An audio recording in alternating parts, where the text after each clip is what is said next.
오늘 말씀은 부흥을 기대하라라는 제목으로 하나님의 말씀을 전합니다. 지난 2주간 동안 세일의 작정 새벽 기도회 은혜 가운데 잘 진행했고 이제 마지막 한 주간이 남아 있습니다.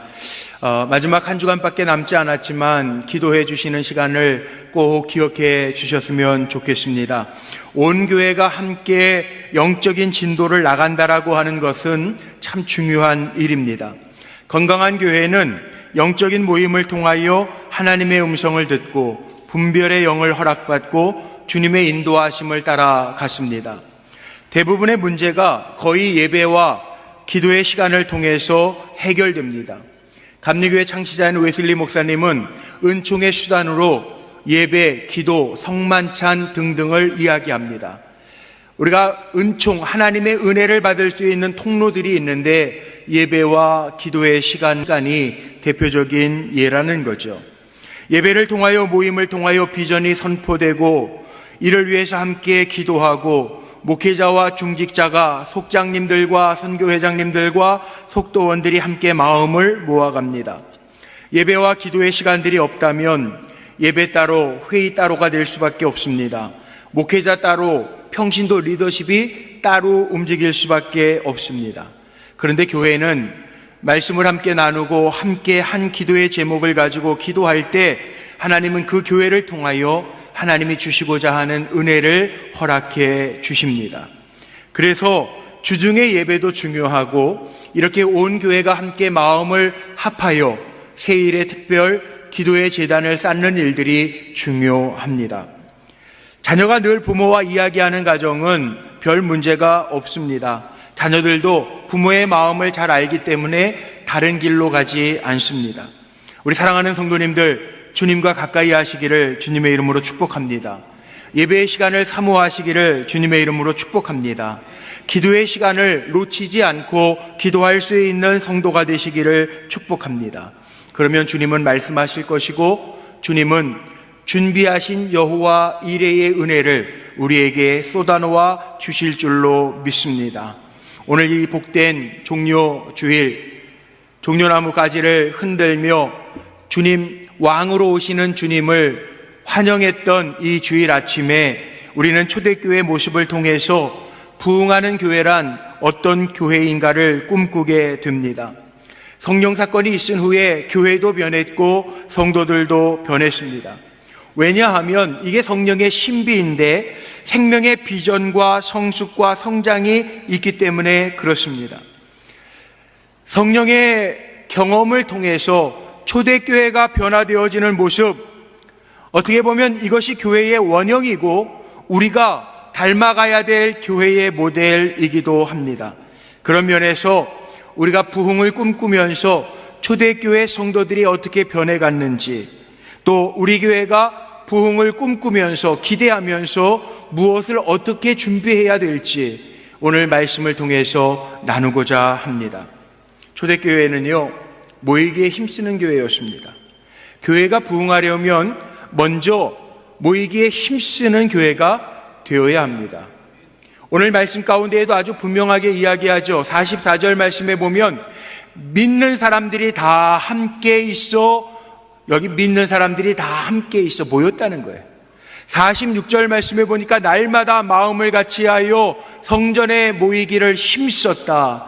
초대교회 교인들은요, 성령 체험을 하고 나서 마음속에 불이 있어 주회전에 모이는 것을 힘썼고 함께 있을 때 힘을 가졌다라고 하는 거죠. 이렇게 마음을 같이하여 성전에 모이기에 힘쓰기 시작할 때 초대교회는 놀라운 부흥의 역사가 있었습니다. 그들이 성전에 모여서 무엇을 했을까요? 예배드렸겠죠? 기도하면서 어려운 사람들 중보하면서 격려했겠죠. 우리 교회에 나와서 뭐 합니까? 교회에 나와서 예배드리죠. 성도들 만나서 교제하고 주며 격려하죠. 기도의 제목들을 나누고 진심으로 중보하며 기도하죠. 저는 책을 읽다가 어느 목사님이 로마의 카타콤베를 성지순례 다녀오면서 보고요, 그런 글을 적어 놓았더라고요. 카타콤, 로마 시대에 예수 믿는 사람들을 핍박했을 때 초대 기독교인들이 땅을 파고 들어가서 지하에서 함께 생활했던 공간이 카타콤입니다. 그들이 그렇게 생활하다가 죽으면 그대로 그 자리가 무덤이 됐습니다. 조그마한 굴을 파서 거기에다가 자기의 믿음의 동료들을 묻어줬습니다. 왜? 몸은 어디에 있든지 저의 영혼은 천국의 하나님 나라로 들어간 것을 알기 때문에. 그런데 그 목사님이 글을 쓰면서 이런 글을 써놨어요. 어떤 카타콤은요, 지하 10층이나 되는 층층이 있대요.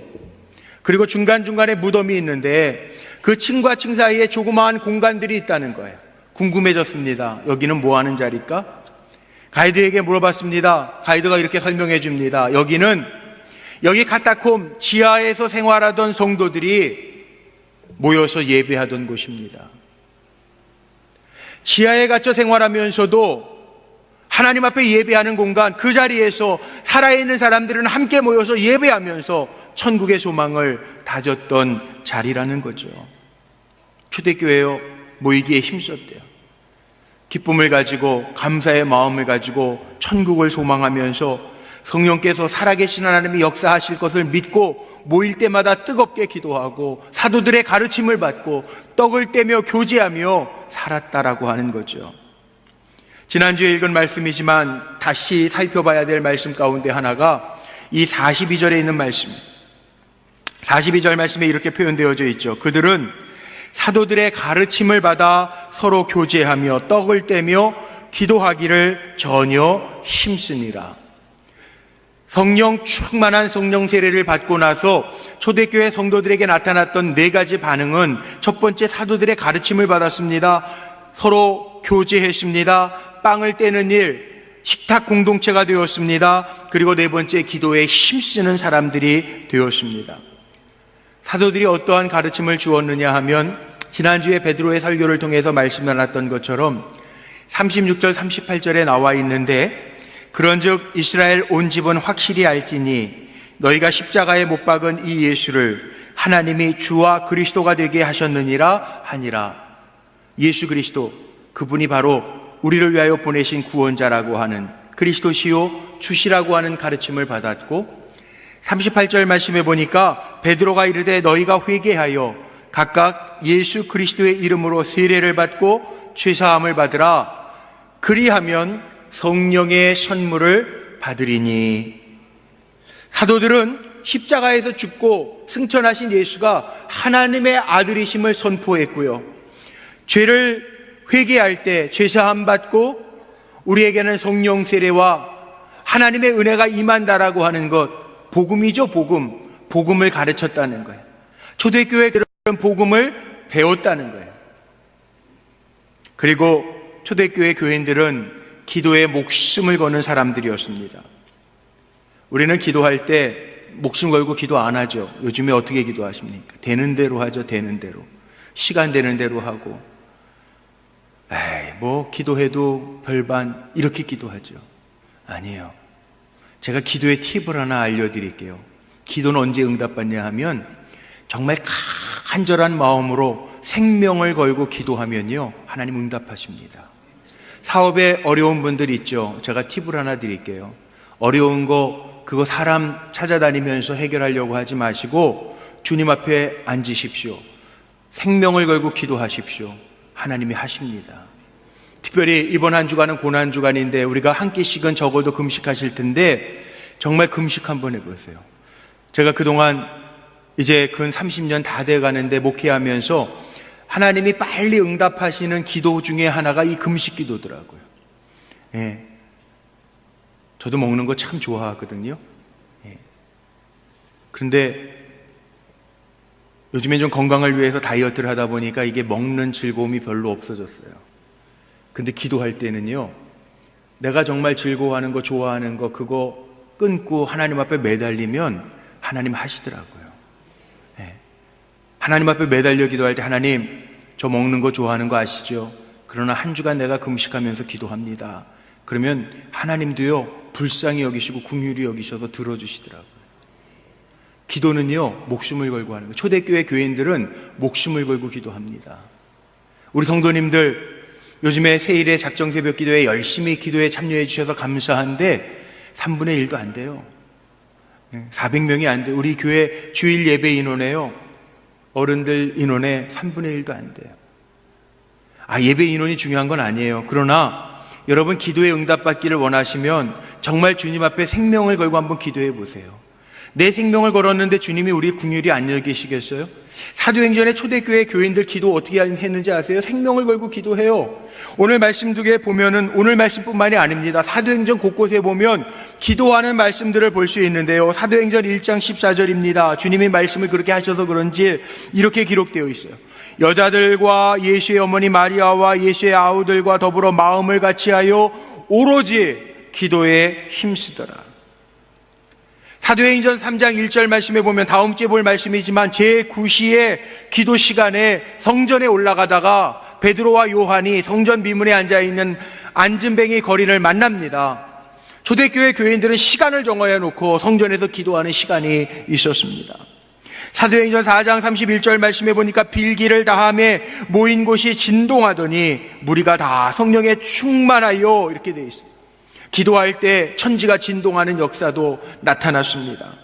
사도행전 12장 5절 말씀해 보니까 이에 베드로는 옥에 갇혔고 복음을 전하다가 옥에 갇혔습니다. 그러나 하나님께 기도하더라. 그 외에도 사도행전에 기도하다라고 하는 얘기가 너무 많이 나옵니다. 제가 일일이 다 지금 소개할 수 없어요. 사도행전 강의하면서 한 구절 한 구절 제가 말씀드릴 텐데, 바울과 실라도 복음 전하다가 빌립보 감옥에 갇혔어요. 그래도 기도하고 찬양할 때 옥문이 열리는 기적도 사도행전 16장에 나옵니다. 초대교회 부흥이 괜히 일어난 게 아니에요. 기도할 때 부흥이 일어났다고요. 모일 때 하나님의 역사가 나타났다고요. 우리나라 기독교도 마찬가지 아닙니까? 우리나라 기독교의 부흥도 어떻게 일어났습니까? 저는 분명히 믿건대 믿음의 선조들이 기도했기 때문에 지금 이 나라 이 민족이 있는 줄로 믿습니다. 정치인들 아니에요. 정치인들이 정치 잘해서 아닙니다. 미안하지만 정치하시는 분들한테 죄송하지만 전 정치인들 안 믿습니다. 그러나 여러분 가까운데 기도원 한번 가보세요. 나라와 민족을 위해서 기도하는 분들 이름도 없고요. 평범한 주부들도 평범한 성도들도요. 저녁에 산기도 올라가서요. 비닐 하나 뒤집어 쓰고 바닥에 시rop볼 깔아놓고 나라와 민족을 위하여 기도해요. 이 나라 이 민족이 정치인 때문에 평안하게 가는 것이 아니라 기도하는 종들이 이 나라 이 민족, 그래서 우리나라 애국가에 나와 있는 것처럼 하나님이 보호하사 이 나라 이 민족이 길이 보존될 줄로 믿습니다. 그게 이 나라예요. 교회의 부흥은 기도 없이 불가능해요. 우리가 기도할 때 하나님 교회 부흥도 주실 거고요. 우리가 기도하면서 주님을 바라볼 때 믿는 사람들을 더하여 붙여주실 줄로 저는 분명히 믿습니다. 우리 장로님들 기도하실 때도 그렇고 성도님들 기도하실 때도 교회 부흥을 위해서 기도하시잖아요. 교회 위해서 부흥을 위해서 진심으로 기도하는 분들은요, 내 자리의 소중함을 아시는 거예요. 예배드리는 내 자리, 하나님과 만나는 자리, 은혜가 있는 자리, 모일 때 우리가 서로 힘을 낸다라고 하는 것을 우리가 아는 거예요. 죄송합니다.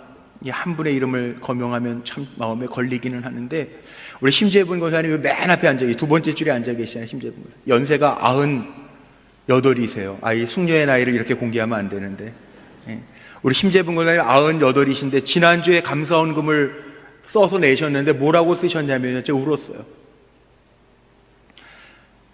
지난주에 오셔서도 감사원금을 우리 교회 가장 어르시네요. 99이세요. 이제 100수 다 되셨다고요. 지난주 감사원금 봉투에다가 하나님, 오늘 주일에는 어지러움증이 있어서 교회를 갈까 말까 고민했는데 교회에 나오게 하시고 교회에 나와서 예배드리니 새 힘을 얻게 하신 것 감사합니다. 그리고 헌금하셨더라고요. 야, 제가 그 감사 예물의 기도 제목을 보고 마음이 얼마나 찡했는지. 우리는요, 건강하면 오늘 날씨 좋네, 오늘은 어디 놀러 가야지, 그리고 가시는 분들이 있잖아요. 그런데 정말 교회의 부흥을 꿈꾸는 거는요, 내 자리를 지키고 내 사명을 감당할 때 우리 교회도 하나님이 보시기에 흡족한 부흥의 역사가 임하게 될 줄로 믿습니다. 성도들이 그랬어요. 성령 체험하고 은혜 받으면서 모이기에 힘썼고요. 기도하기에 목숨을 걸고 생명을 걸고 기도했고요. 사랑의 교제를 나누고 마음을 모두어서 다져나갔다고요. 왜 말씀을 배워야 됩니까? 성령 체험하고 성령의 은사에만 빠지면요, 때로는 우리가 흔들리기도 쉬워요. 왜? 교회는 말씀과 성령 사역이 같이 일어나야 돼요. 말씀에 뼈대가 없으면 마치 몸에 우리 뼈대하고 같아요. 우리 몸에 뼈가 있어야 우리가 살 수 있잖아요. 서 있을 수 있잖아요. 말씀이 그 골격과 같아요. 우리의 신앙을 유지하는 골격과 같아요. 마치 나무의 뿌리와 같고요, 씨앗과 같은 거예요. 가장 근본 아닙니까? 말씀이 있어야 우리가 흔들리지 않아요. 성령의 역사만 사모하면서 사는 사람들은, 말씀이 없는 사람들은요, 때로는 성령의 역사가 지연되거나 오지 않고 자기의 기도대로 풀리지 않으면 흔들리기도 해요. 그래서 교회 사역은 말씀의 사역도 중요한 거고요, 성령 기도하면서 기도할 때 부어주시는 성령의 은사들도 필요한 거예요. 이런 의미에서 교회는 조화와 균형이 필요하죠. 성령 사역만 전부라고 여기는 교회는 늘 뜬구름 잡는 것과 같고요, 말씀 사역만 최고라고 하는 교회와 사람들은 원칙주의자, 냉소주의에 빠지기가 쉽습니다. 그래서 유명한 설교자였던 스펄전 목사님은 그런 얘기하죠. 찰스 스펄전 목사님이 이런 얘기를 남겼습니다. 성령만 있으면 우리는 타 죽을 것이고 말씀만 있으면 우리는 얼어 죽을 것이다. 그분은, 예수님은 우리에게 성령과 말씀으로 나타나셨다. 얼마나 귀한 말씀입니까? 신앙은요, 신앙생활은 말씀, 기도 사역이 같이 가야 돼요. 우리 불꽃교회가 지금까지 말씀과 기도 사역이 같이 오면서 성령의 역사가 충만하고 은혜가 나타나고 성도들을 사랑하고 말씀에서 엇나가지 아니하고 말씀의 길을 따라갈 때 하나님의 주시는 은혜가 충만했던 것처럼 앞으로도 그럴 거예요. 우리 불꽃교회는 말씀과 성령이 충만한 교회가 될 줄로 믿습니다. 작년도 우리가 표 삼았던 것처럼 기도와 말씀으로 날마다 새로워지는 교회가 될 줄로 믿습니다. 그래서 초대교회 교인들은 사도들에게 가르침을 받았고, 또 마음을 열고 서로 교제하면서 가정에서 떡을 떼는 식탁 공동체를 이루어가면서 기도하기에 힘쓰는 공동체였다는 것.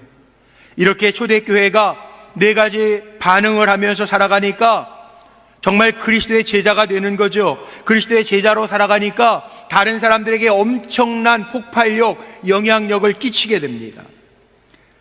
43절 말씀해 보니까 이렇게 기록되어져 있습니다. 우리 같이 한번 읽어볼까요?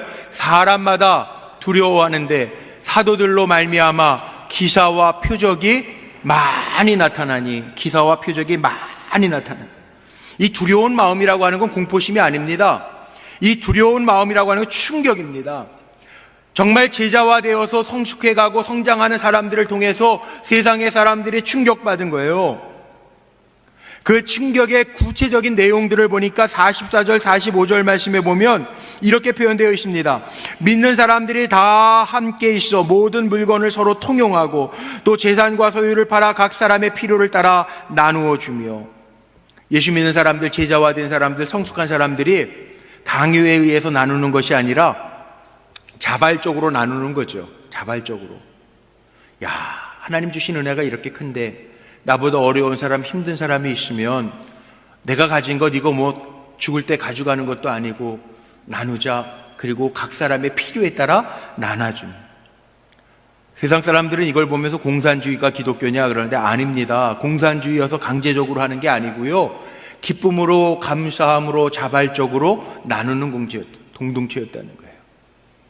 우리가 한 주간, 고난주간 지나면서 작년에는 한 260여만 원이 금식 헌금으로 거쳐졌습니다. 한 끼 금식할 때마다 한 5천 원 정도 잡아서 하셨던 헌금 모아진 게 260만 원. 그래서 어려운 선교사 장학금으로, 자녀들 장학금으로 우리가 잘 사용했어요. 근데 이번에는 얼마 전에 강원도에 너무 큰 불이 나서 많은 분들이 피해를 입었다고 하니까 저희가 해마다 하던 일이니까 선교사 장학금도 좀 드려야 되겠고, 또 어려운 이재민 구원하는데 액수가 중요한 건 아니니까 우리의 마음을 좀 모두어 나누었으면 좋겠다 하는 마음으로 하는데, 이미 초대교회 교인들은 그렇게 했다는 거예요. 자기가 가지고 있는 것 가지고 나누면서 주의 사랑을 함께하고. 이게 쉬운 거 아니죠. 왜? 요즘같이 이렇게 민주주의, 자본주의 사회, 경쟁 시대 속에서 내가 땀 흘려 일한 것은 다 내 것이라고 하는, 내 소유라고 하는 의식이 팽배한 시대 속에서 다 같이 나눌 수 있다라고 하는 것이 결코 쉬운 것은 아닐 것입니다. 그런데요, 어떠한 마음이 있을 때 이게 가능한가? 창세기 4장 26절 말씀에 보면 이런 말씀이 나옵니다.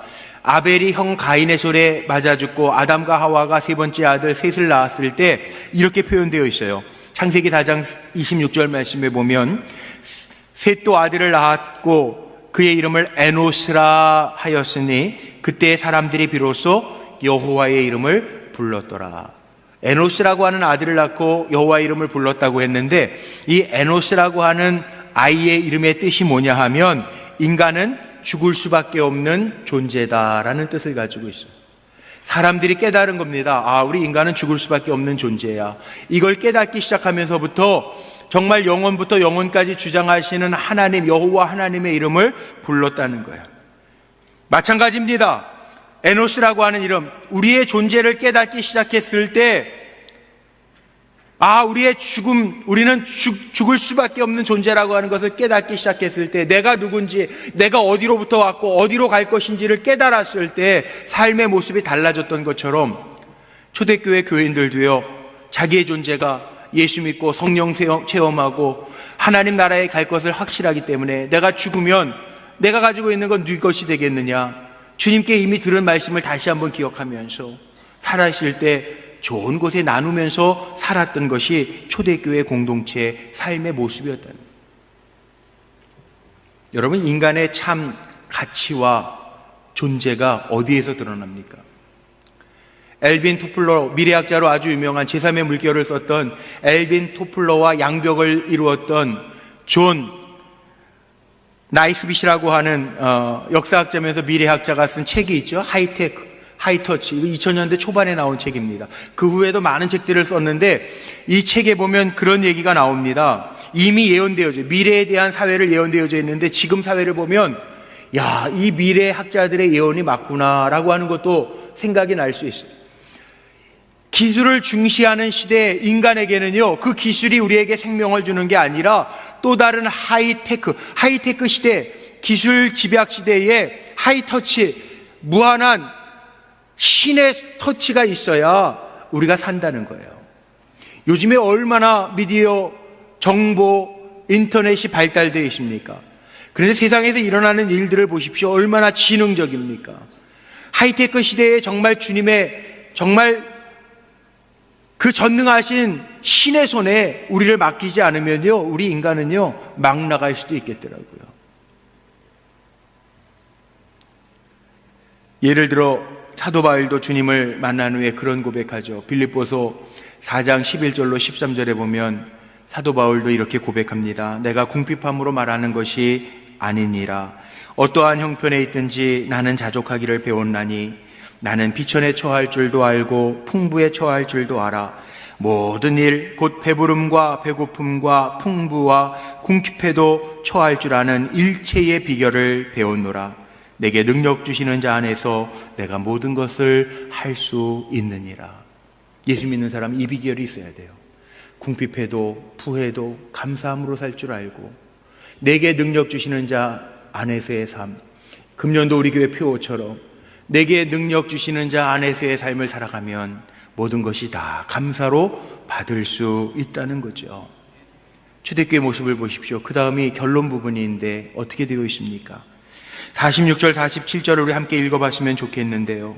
46절, 47절입니다. 우리 한번 같이 화면을 보시고 읽어볼까요? 시작. 날마다 마음을 같이하여 성전에 모이기를 힘쓰고 집에서 떡을 떼며 기쁨과 순전한 마음으로 음식을 먹고 하나님을 찬미하며 또 온 백성에게 칭송을 받으니 주께서 구원받는 사람을 날마다 더하게 하시니라. 저는 이것을 가리켜서 이렇게 한마디로 표현하고 싶어요. 였다는 거예요. 날마다 모이기에 힘썼고요, 함께 기도했고요, 떡을 떼면서 격려해줬고요, 온 백성들에게는 칭송을 받으면서 많은 숫자가 더하여졌대요. 얼마 전에 읽은 책 가운데 한옥 목사님이라는 분이 쓰신 책 가운데요, 나에게 힘을 주는 교회라는 책을 읽었어요. 정말 우리 불꽃교회도 이런 교회가 됐으면 좋겠다라는 마음으로 읽었는데, 기도하는 교회가 강하다라는 거예요. 정말 교회 오면 여러분 기쁘십니까? 힘이 나십니까? 여러분 98 되신 우리 권사님도요, 몸이 아팠지만 주회전에 와서 예배드리고 하나님 힘 주셔서 감사합니다, 그리고 돌아가시는데, 여러분 이렇게 예배드리면서 힘이 나십니까? 저는 우리 불꽃교회 성도님들이 예배 자리에 모일 때마다 힘을 얻는 교회가 되기를 원합니다. 격려받고 사랑받고 힘 얻어서 세상에 나아가서 승리하는 여러분이 또 다른 작은 불꽃교회가 되기를 주님의 이름으로 축복합니다. 초대교회는요, 한 마음으로 성전에 모였어요. 복음으로 제자가 되어서 복음으로 삽니다. 우린 이것을 선교적인 삶이라고 이야기하죠. 열매 맺는 삶이라고 이야기할 수 있을 것입니다. 이렇게 살아가니까 오늘 읽은 본문 마지막에 47절에 나와 있는 것처럼 하나님을 찬미하며 또 온 백성에게 칭송을 받으니 주께서 구원받는 사람을 날마다 더하게 하시더라, 이렇게 기록되어져 있어요. 왜 그렇습니까? 교회 가면 살기 때문에, 교회 가면 힘을 얻기 때문에, 교회 가면 내 영이 회복되기 때문에, 교회 가서 기쁨을 누리니까 사람들이 점점 더 왔더라는 거예요. 우리 불꽃교회가 이런 교회 됐으면 좋겠어요. 여러분 부흥을 기도하고 기대하시잖아요. 모일 때마다 힘을 얻는 교회가 되기를 간절히 소망합니다. 온 백성으로부터 칭송받은 결과가 교회의 부흥이었다고요. 사도행전의 말씀에 보면 다 그런 말씀들이 나와요. 사도행전 2장 41절 말씀에 보니까 베드로가 성령 충만하여 설교를 마치자 그 말을 받은 사람들은 세례를 받음에 이날의 신도의 수가 3,000이나 더하더라. 오늘 읽은 말씀, 주께서 구원받은 사람을 날마다 더하게 하시더라. 사도행전 4장 4절 말씀에 보니까 말씀을 들은 사람 중에 믿는 자가 많으니 남자의 수가 약 5,000이나 되었더라. 예수님 당시에 예루살렘의 인구는요 8만 명밖에 안 됐다고요. 전체 인구가. 남자만 5,000명이면 여자 부흥이죠. 부흥, 우리가 보통 영어로 리바이벌 그럽니다. 다시 사는 게 부흥이에요. 그러나 물론 초대교회가 성령 충만하여 다시 살기도 했지만 양쪽으로도 하나님 부흥을 더하여 주셔서 예루살렘 교회를 통하여 살게 하시는 역사를 보여주셨다는 거예요. 사도행전 5장 14절 말씀해 보니까 믿고 주께로 나오는 자가 더 많으니 남녀의 큰 무리더라. 6장 7절 말씀해 보니까 하나님의 말씀이 점점 왕성하여 예루살렘에 있는 제자의 수가 더 심히 많아지고 허다한 제사장의 무리도 이도에 복종하니라, 이렇게 기록되어 있어요. 부흥은요 주님이 주시는 거지만 뭐라고요? 모이기에 힘쓰는 거. 뭐라고요? 함께 기도하는 거. 사랑을 가지고 떡을 떼며 교제할 때 하나님 부흥 주신다고요. 기도할 때는 주님 부흥 주세요, 교회 부흥을 주세요, 이렇게 기도하고, 우리가 함께 모여서 기도하면서 힘을 내야 될 때에는 자기 자리에 없으면 그분의 기도는요 하나님 앞에 공허한 소리가 될 수 있어요. 차라리 그렇게 기도 안 하시는 게 나을지도 몰라요. 하나님은 만홀히 여기시는 하나님 아니에요. 오늘 정말 부흥을 사모하고 내 영이 다시 살기를 원하시는 분들, 오늘 초대교회에 있었던 그 제자들의 반응을 보시고 모이기에 힘쓰고 생명을 걸고 기도하고 사랑으로 교제하면서 아름다운 믿음의 공동체를 이룰 수 있는데 쓰임받는 거룩한 종들이 되시기를 주님의 이름으로 축복합니다.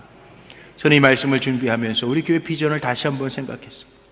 우리 불꽃교회 비전은 여러분 다 아시는 것처럼 하나님과 세상의 다리가 되는 교회. 다리라고 하는 것은 이어주는 겁니다. 정말 맛없는 세상을 살아가는 사람들에게 살맛 나는 세상을 살아갈 수 있도록 이어주는 것이 다리의 역할입니다. 죄가 가득한 죽어있는 곳에 예수 그리스도의 생명력으로 이어주는 것이 다리입니다. 저와 여러분이 다리로 쓰임받게 되기를 주님의 이름으로 축원합니다. 말씀을 마치는데, 지난 2주 동안 세일의 작정 새벽 기도회 350명 넘게 우리가 이렇게 모여서 이 자리에서 기도하면서요 참 마음에 하나님 감동도 주시고 기대도 되게 하셨는데, 성도님들이 저에게 보내주신 문자가 몇 가지 있었는데 제가 좀 나누고 싶어서 좀 그 문자 보내주신 것 좀 읽어드리려고 해요. 세 개만 제가 나눌게요. 첫 번째입니다. 목사님, 새벽마다 은혜 주셔서 감사합니다. 오늘은 특히 하나님의 약속을, 사랑을 감사하며 부끄러운 저의 믿음을 되돌아보게 됩니다. 두 번째입니다. 사순절 기간 동안의 새벽 예배에 큰 은혜를 받고 있습니다. 성령 충만하고 단순 명료하게 힘있는 목소리로 굳어버린 심령을 깨워주셔서 벅찬 감동을 받습니다. 얼마나 귀에 파고드는지 설교 말씀이 거의 외워집니다. 더구나 우리 성가대는 아무개 장로님이 매일 새벽 설교를 요약해서 단체톡에 올려 복습합니다. 대원들 모두 아멘, 아멘 합창하고 있습니다. 세 번째 편지는 이런 편지도 왔습니다.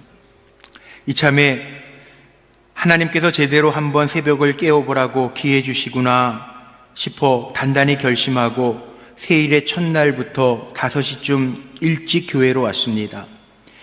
마침 같은 시간에 기도의 자리를 지키는 교우들로 인해 참 든든했습니다. 중간은 좀 생략할게요. 개인적인 이야기들이 좀 있어서.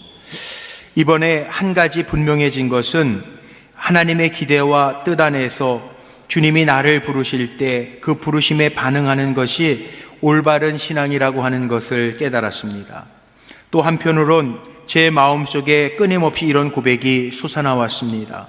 주님, 한 번뿐인 인생, 정말 내 몸과 내 마음을 주님의 기대에 부응하면서 불처럼 내 삶을 태워보고 싶습니다.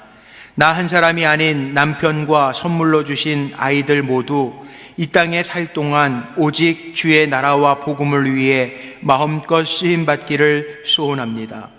또 제가 나귀 같은 존재요 인생이었지만 하나님이 나를 부르셨다면 나를 향하신 부르심의 소망과 기대가 내 안에 더 깊어지고 넓어지기를 너무나 간절히 소망하고 기도하게 됩니다. 나도 모르는 내 신앙의 야성을 건드리고 깨우는 계기가 된 것이 이번 새일의 특별 새벽 기도회인 것 같습니다. 그동안 온전한 순종이 없었던 제 모습을 돌아보게 하며 이러한 기도를 합니다. 주님, 이제 주님의 기대에 순종하며 살기를 원합니다. 저의 힘으로는 부족하니 도와주세요. 이제는 하나님의 기대에 반응하고 순종하는 그리스도인으로 살아보겠습니다. 귀한 말씀 감사합니다, 목사님. 저는 이런 고백들이 몇몇 성도님들의 고백이 아니라 우리들의 고백인 줄로 분명히 믿습니다. 이제 말씀을 정리하고 마칩니다. 초대교회는요, 예수님의 생명이 있어서 부흥한 교회예요. 우리 불꽃교회도 예수님의 생명이 있는 교회라고 하는 것 저는 분명히 믿습니다. 초대교회와 같이 정말 하나님과 세상을 이어가면서 우리에게 주신 비전에 반응하고 순종하는, 그래서 하나님 부흥케 하시는 우리 불꽃교회, 또 불꽃교회 구성원인 저와 여러분 모두가 되시기를 주님의 이름으로 축복합니다.